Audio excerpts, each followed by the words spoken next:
So Izetta is proven that it is not a one-trick pony. The first episode wasn't a fluke, and it's showing us that this series is going to be fun overall. Episode 2 of Izetta the Last Wish not only does confirm that Izetta is the last of her kind with a flashback with her grandmother, but also shows us, how deadly her power can be if used in the wrong hands. I mean, she literally uses blood magic this week. She cuts her finger and puts her blood on the snow and uses that to make these ice shards shoot into these planes that are chasing after Fine and Izetta. I mean, that was pretty goddamn wicked, but if her blood can literally do that, imagine what she could do at full strength, as it does seem like her magic does run on these like mana crystals. As we can see her, the more she uses her magic, the smaller the crystals get, and then once she's resting up, the crystals get bigger. So imagine if she had like 1,000 of these crystals going up against the Germanian Empire. Like, she would literally wipe them out, but also the opposite can be said, that if, this enemy force that was,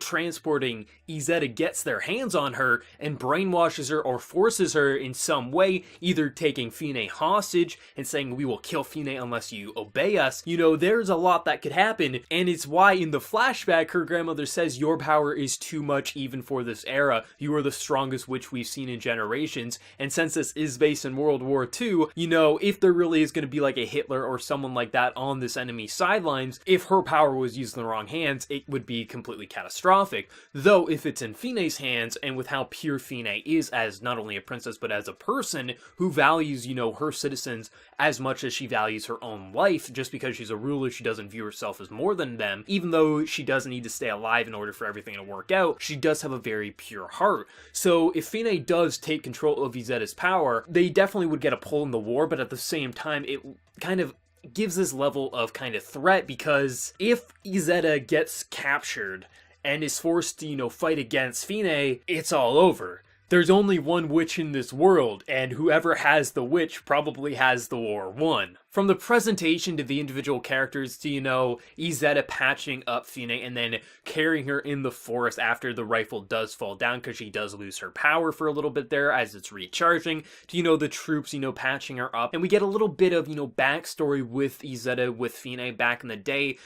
Fine was the only one who actually looked at her as a good witch. All her life she was viewed as a monster because, all of these bad witch tales and fairy tales were always told around, and her grandmother and, herself always had to go from place to place. They could never stay too long because they would always be run out of town. So you really get the sense of why Izetta looks at Fine the way she does, and she doesn't even think she's worthy enough to be her friend because of all the great things she has done for her. And I really like that dynamic, and Izetta's personality is a little different than I was expecting. I was expecting a much more childish persona, but she does have this really almost like sisterly love. She kind of looks up to Fine as like an older sister in a lot of ways. At least that's kind of the relationship I'm getting out of there. There definitely is that Yuri undertone there, but for me, it kind of seems more like a sisterly love and friendship there, which I'm not sure Izetta's age. I mean, she could be 1,000 years old based on the fact that she's a witch, but it does seem like she was in some sort of like cryostasis in some way. So I mean, I would assume she's probably late teens, early adolescence, something like that. I'm not 100% sure. I mean, Fine might be a bit older, but then again, Fine looked at, the same age as Izetta back when they were kids, so they're probably anywhere from 18 to probably like 25, I would have to guess, in terms of their age. But I really do like their relationship so far. It's very pure, it's very natural, and I do like kind of the struggle of, Fine saying, I want you to leave, I want you to be protected, but that's just the same thing that happened back in the day when they were kids, and she doesn't want to do that. She wants to be, she wants Fine to be her hope, and she wants to protect this kingdom with her. But at the same time, it does give this level of worry, because if she gets kidnapped and forced to fight against her, whoever holds Izetta probably holds this war. So I'm excited to see what happens there. And in terms of the presentation this episode, of course it looked goddamn beautiful. On wider shots, the facial details did lose a lot of focus, but in terms of the actual animations and movements, everything definitely made up for that lack of detail in some shots. And overall, I just really loved it. Though I will say, I'm not a huge fan of either the opening or the ending to this series in terms of visual presentation. It's really nice, but the song itself just really wasn't my cup of tea in either the ED or the OP. But overall, I mean, that's a minor complaint because I like how they are using individual sound effects with the tracks throughout the episodes.